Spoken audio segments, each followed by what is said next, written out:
गेल्या वेळी संभाजीनगरवासियांनी चूक केली, मात्र यावेळी निवडणुकीत नव्या निजामांना घरी बसवा असं आवाहन केंद्रीय गृहमंत्री अमित शहांनी केलं। संभाजीनगरमध्ये झालेल्या जाहीर सभेत त्यांनी MIMवर जोरदार टोलेबाजी केली। संभाजीनगरमधून मजलिसला पळवून लावा असं ते म्हणाले।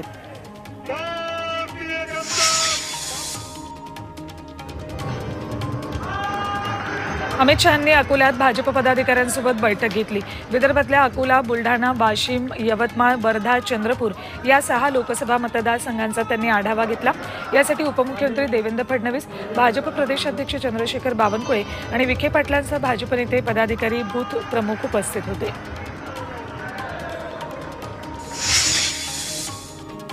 इंडिया आघाडीचे नेते घराणेशाही मानणारे आहेत अशा शब्दात केंद्रीय गृहमंत्री अमित शहा यांनी जळगावात जोरदार टीका केली। शरद पवारांना सुप्रिया सुळेंना मुख्यमंत्री बनवायचे, उद्धव ठाकरेंना आदित्यला मुख्यमंत्री बनवायचे, तुम्हाला मुख्यमंत्री कोण बनवणार असा सवाल त्यांनी तरुण मतदारांना केला।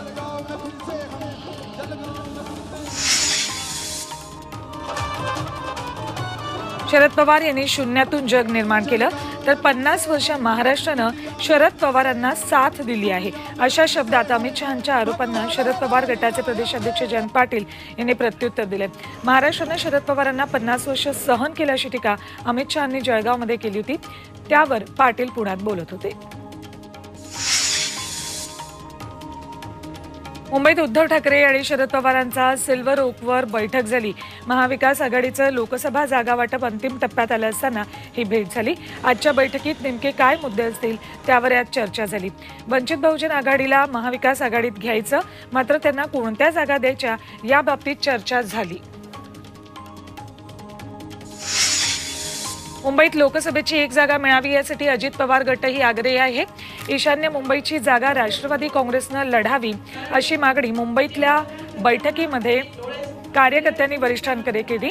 ईशान्य मुंबईतून राष्ट्रवादी काँग्रेस पक्षाकडून समीर भुजबळ किंवा सिद्धार्थ कांबळे लढण्यासाठी इच्छुक असल्याची माहिती सूत्रांनी दिली आहे।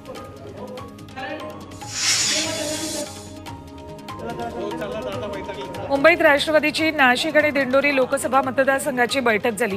त्यात नाशिकचा दिंडोरी मतदारसंघ राष्ट्रवादीला देण्याची मागणी करण्यात आली आहे। कांदा निर्यात बंदीमुळे दिंडोरीत भाजप विरोधी सूर आहे, त्यामुळे दिंडोरीतून राष्ट्रवादीचा उमेदवार निवडून यायला मदत होऊ शकते अशी भावना कार्यकर्त्यांनी मांडली आहे।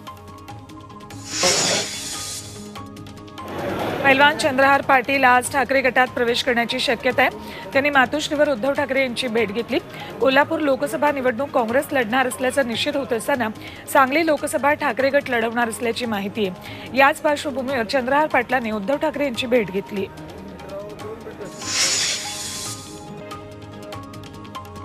सांगली लोकसभेवरून काँग्रेस आणि ठाकरे गटात वाद होण्याची शक्यता आहे। सांगलीची जागा कोणत्याही परिस्थितीत काँग्रेसच लढवणार असल्याचा दावा विश्वजित कदम यांनी झी24 तासकडे केलाय। तर सांगलीच्या जागेवर उद्धव ठाकरे गटानेही दावा केलाय। कोल्हापूरची जागा सोडण्याच्या बदल्यात सांगली लोकसभा जागा मिळवण्यासाठी ठाकरे गट आग्रही आहे।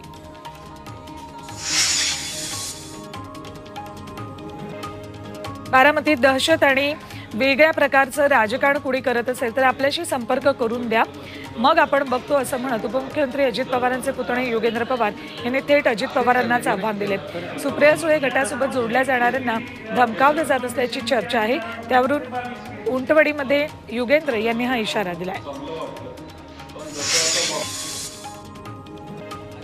हर्षवर्धन पाटील यांना तातडीनं सुरक्षा द्या अशी मागणी खासदार सुप्रिया सुळेंनी गृहमंत्र्यांकडे केली आहे। यावेळी बोलताना कात्रजच्या बिबट्याला ईडी-बीडीची नोटीस तर आली नाही ना असा खोचक टोलाही सुप्रिया सुळेंनी अजित पवार यांना लगावलाय। त्या पुण्यात बोलत होत्या।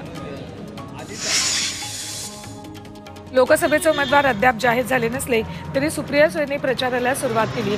सुळे यांचं उमेदवार म्हणून नाव आणि चिन्ह असलेला प्रचार रथ आता बारामती लोकसभा मतदारसंघात फिरू लागलाय।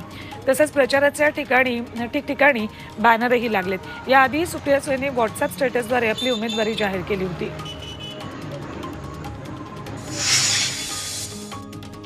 नांदेडमध्ये मिनल खतगावकर यांनी अमित शहा यांची भेट घेतली। उपमुख्यमंत्री फडणवीसही यावेळी उपस्थित होते। मिनल खतगावकर या अशोक चव्हाण यांचे मेहुणे भास्कर खतगावकर यांच्या सून आहेत। त्या नांदेडमधून लोकसभा लढवण्यासाठी इच्छुक आहेत, त्यामुळे प्रताप चिखलीकर यांना भाजपकडून पुन्हा संधी मिळणार का याकडे लक्ष लागलंय। महाराष्ट्रात भाजपच्या लोकसभेच्या 48 नाही तर 50 ते 60 जागा निवडून येतील असा मिश्किल टोला विरोधी पक्षनेते अंबादास दानवेंनी लगावलाय।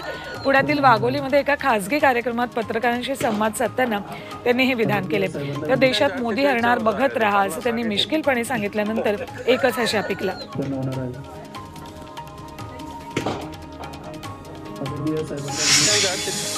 रोज गळ्यात नवा हार, आयडियोलॉजी तडीपार अशा शब्दात मुंबई भाजपनं उद्धव ठाकरेंना टोला लगावलाय। उद्धव ठाकरेंचं कार्टून ट्विट करत भाजपनं त्यांना डिवचलंय। अबकी पार भाजप तडीपार असा नारा उद्धव ठाकरेंनी अलीकडेच दिला होता, त्याला भाजपनं अशा प्रकारे प्रत्युत्तर दिले। अनेक पक्षांचे हार ठाकरेंनी गळ्यात घातले तसे हे कार्टून आहे। लोकसभा निवडणुकीच्या पार्श्वभूमीवर उद्धव ठाकरे उद्या लातूर दौऱ्यावर आहेत। या जनसंवाद दौऱ्यात त्यांची पहिली सभा औसामध्ये होती। या सभेत धाराशिवचे खासदार ओमप्रकाश राजेनिंबाळकर यांची लोकसभेसाठी अधिकृत घोषणा होण्याची शक्यता आहे। पक्षफुटीनंतर पहिल्यांदाच उद्धव ठाकरे लातूरला येत आहेत। मनसे वर्धापन दिनाच्या आदल्या दिवशी म्हणजेच 8 मार्चला राज ठाकरे नाशिकच्या काळाराम मंदिरात जातील। त्यानिमित्तानं मनसैनिकांकडून काळाराम मंदिर परिसरात बॅनरबाजी करण्यात येते। अयोध्येत राम आले, आता महाराष्ट्रात रामाचं राज्य आलं पाहिजे अशा आशयाचे बॅनर काळाराम मंदिर परिसरात लावण्यात आले। लोकसभेला हिना गावितांना निवडून देऊ आणि लोकसभा निकालानंतर देशातील परिस्थिती पाहून राईटला जायचं की लेफ्टला ते ठरवू असं आदिवासी मंत्री विजयकुमार गावित कार्यकर्त्यांना खासगी बैठकीत बोलले। वेळ पडली तर विधानसभेला भाजपऐवजी अपेक्षा म्हणून लढायचे संकेतही त्यांनी दिलेत। झी 24 तास या ऑडिओ क्लिपची पुष्टी करत नाही।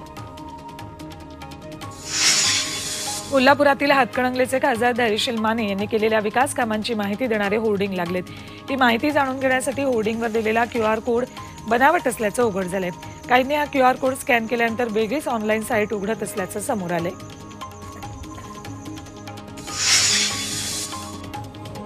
वर्ध्याच्या आर्वी नाका चौकात ठाकरे गटाचा मेळावा झाला। यावेळी भाजप महिला आघाडीच्या पदाधिकारी कार्यकर्त्यांनी ठाकरे गटात प्रवेश केला। तसेच वर्ध्यातील बेरोजगारीकडे या निमित्तानं लक्ष वेधण्यात आलं। तर निवडणुकीनिमित्त घराघरात शिवसेना मनामनात शिवसेना हे अभियान वर्ध्यात राबवलं जातंय। लोकसभा निवडणूक पार्श्वभूमीवर पोलिसांनी कल्याणमध्ये रूट मार्च काढला। कल्याण परिमंडळ 3च्या पोलिसांनी छत्रपती शिवाजी महाराज चौकातून दुर्गाडी चौकापर्यंत रूट मार्च काढला। यात CISF ही सहभागी झाली होती। कायदा सुव्यवस्था अबाधित राखली जावी यासाठी पोलिसांकडून विशेष काळजी घेतली जाते। मनोज जरांगे यांच्या विरोधात नांदेडमध्ये गुन्हा दाखल करण्यात आलाय। विनापरवानगी सभा घेणं, जमावबंदी आदेशाचं उल्लंघन, रात्री 10 नंतर ध्वनिक्षेपक लावल्याप्रकरणी गुन्हा दाखल झालाय। काल रात्री उशिरा मनोज जरांगेंची नांदेडमधल्या एका मंगल कार्यालयात सभा झाली। पोलिसांनी या सभेला परवानगी नाकारली होती। सुप्रिया सुळेंसाठी बारामतीत प्रचार करणारे अजित पवारांचे पुतणे योगेंद्र पवार यांना मराठा तरुणांच्या रोषाचा सामना करावा लागला। बारामतीच्या उंटवडी सुपे गावात योगेंद्र पवारांना मराठा तरुणांनी आरक्षणावरून जाब विचारला। मराठा समाजाला आरक्षण मिळत नाही तोपर्यंत गावभेट दौरे करू नये असा इशारा त्यांनी दिला। शिवसेना नेते अद्वै हिरे यांच्या जामीन अर्जावर आज सुनावणी होईल। रेणुका सूतगिरणी कर्ज आर्थिक फसवणूक प्रकरणी ते न्यायालयीन कोठडीत आहेत। सोमवारच्या सुनावणीवेळी पोलीस अधिकारी कोर्टात हजर झाले नव्हते, त्यामुळे ही सुनावणी आज होणार आहे। आजच्या सुनावणीत अद्वै हिरे यांच्या जामिनाबाबत भवितव्य ठरेल। ठाकरे गट आमदार अपात्रता प्रकरणी उद्या सरन्यायाधीश खंडपीठासमोर सुनावणी होईल। या आधीच्या सुनावणीत कोर्टानं विधानसभा अध्यक्षांना नोटीस बजावत 2 आठवड्यात म्हणणं मांडायला सांगितलं होतं। तर कोर्टानं दिलेल्या निकालाचा विधानसभा अध्यक्षांनी अवमान केल्याचं सांगत ठाकरे गटानं सुप्रीम कोर्टात सुनावणीची मागणी केली होती। ठाकरे गटाचे नेते अनिल देसाई यांची मुंबई पोलिसांच्या आर्थिक गुन्हे शाखेनं तब्बल 8 तास चौकशी केली। अनिल देसाईंनी पक्षनिधी काढून घेतल्याचा आरोप शिंदे गटानं केला होता। त्या प्रकरणी चौकशी करण्यात आली। निवडणूक आयोगानं शिंदे गटाला अधिकृत शिवसेना घोषित केल्यानंतर त्यांनी हा आरोप केला होता। ठाकरे गटाचे उपनेते आमदार राजन साळवी यांची रत्नागिरीतील ACB कार्यालयात 4 तास चौकशी झाली। आमदार साळवी यांची पत्नी आणि मुलगा यांचीही चौकशी झाली। आतापर्यंत आपण सर्व माहिती दिली, मात्र कितीही त्रास दिला, दबाव टाकला तरी आपण ठाकरेंशीच एकनिष्ठ आहोत आणि राहणार असं साळवींनी यावेळी सांगितलं। थंडगार बर्फ पार्थ पवारांच्या डोक्यावर ठेवावा असं उपमुख्यमंत्री अजित पवार म्हणाले. राष्ट्रवादीतील फुटीनंतर उपमुख्यमंत्री अजित पवारांनी पहिलीच विशेष मुलाखत झी 24 तासला दिली. त्यांना झी चित्रगौरव पुरस्कार सोहळ्यात आमंत्रित केलं होतं. त्यावेळी राजकीय प्रश्न तसंच खासगी प्रश्नांची त्यांनी हलकी फुलकी उत्तरं दिली. अजित पवारांवरती बायोपिक निघालाच तर कुठल्या अभिनेत्यानं अजित पवारांची भूमिका करावी असा प्रश्न झी चित्रगौरव पुरस्कारात उपमुख्यमंत्री अजित पवारांना विचारला. त्यावर त्यांनी निलेश साबळे यांचं नाव घेतलं. त्यानंतर साबळेंनी मंचावर येऊन अजित पवारांसमोरच त्यांची नक्कल करून दाखवली. मुंबईत सरकारच्या सदनिका चावी वाटप कार्यक्रमामध्ये दलालांकडून बोगस कागदपत्रांद्वारे फ्लॅट विक्रीचा प्रयत्न झालाय. मात्र आमदार दिलीप लांडे यांच्या कार्यकर्त्यांनी त्यांना बेदम चोपून एका खोलीत कोंडलं. साकीनाकामध्ये सरकारनं मिठी नदी प्रकल्प बाधितांना घरं दिली. या घरांच्या चावी वाटप कार्यक्रमात ही घटना घडली. लातूर महापालिकेत मोठा गोंधळ पाहायला मिळाला. दरवाजा बंद करून महापालिका नगर अभियंता केंद्रे निविदा प्रक्रिया मॅनेज करत असल्याचा आरोप काँग्रेसचे माजी महापौर दीपक सूळ आणि गुत्तेदार यांनी केलाय. यावेळी नगर अभियंता केंद्रे यांना अपशब्द वापरत जाब विचारण्यात आला. बराच वेळ महापालिकेत हा गोंधळ सुरू होता.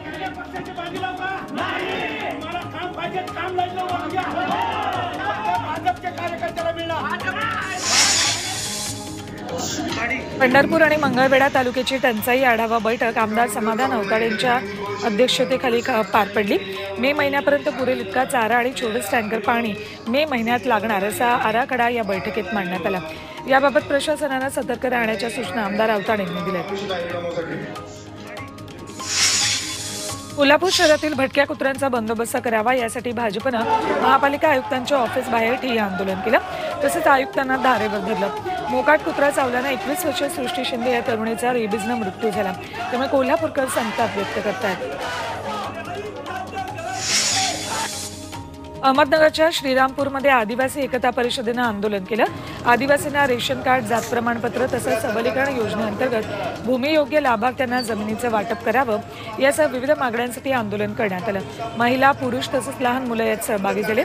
8 दिवसात मागण्या मान्य न झाल्यास तीव्र आंदोलनाचा इशारा दिला.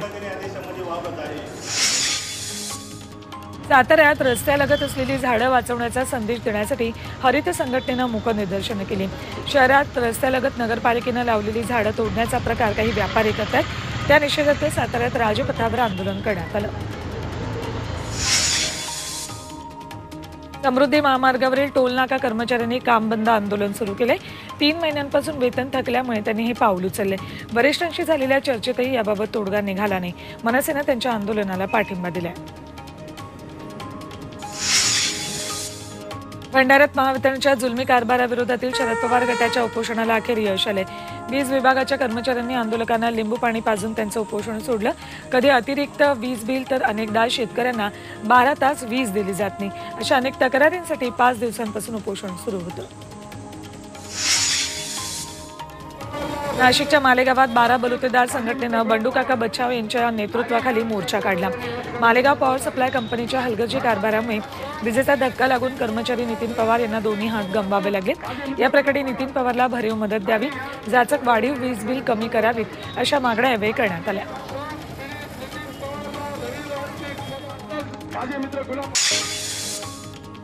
काल जगभरात फेसबुक, इंस्टाग्राम जवळपास 1.5 तास डाऊन झालं होतं. रात्री 8:30च्या सुमाराला ही समस्या सुरू झाली. फेसबुक, इंस्टाग्राम या दोन्ही ॲपवर युजर्स आपोआप लॉग आउट होत होते. मोबाईलवर सेशन एक्सपायर्ड असे मेसेज आल्यानंतर फेसबुक अकाउंट लॉग आउट होत होतं. जगभरात ही समस्या जाणवली. मुंबईत लवकरच स्पॉट टॅक्सी सेवा सुरू होते. वांद्रे ते कुर्ला स्थानक व्हाया बीकेसी अशी स्वयंचलित स्पॉट टॅक्सी धावणार आहे. मुख्यमंत्री एकनाथ शिंदे यांच्या अध्यक्षतेखाली झालेल्या MMRDAच्या बैठकीत तिला मान्यता देण्यात आली. या प्रकल्पामुळे वांद्रे स्थानक, बीकेसी, कुर्ला भागातला प्रवास आणखी सुलभ होणार आहे. सांगलीत वन विभागाविरोधात शेतकरी आक्रमक झालेत. शिराळ्यात वन्य प्राण्यांचा नागरी वस्तीतील शिरकावामुळे शेतीचं मोठं नुकसान होतंय. या प्रकरणी शिराळा तहसील कार्यालयावर शेतकऱ्यांनी मोर्चा काढला. तसंच तहसीलदार केबिनमध्ये घुसून ठिय्या आंदोलन केलं. शरद पवार गटाचे युवा नेते विराज नाईक यांच्या नेतृत्वात हा मोर्चा निघाला.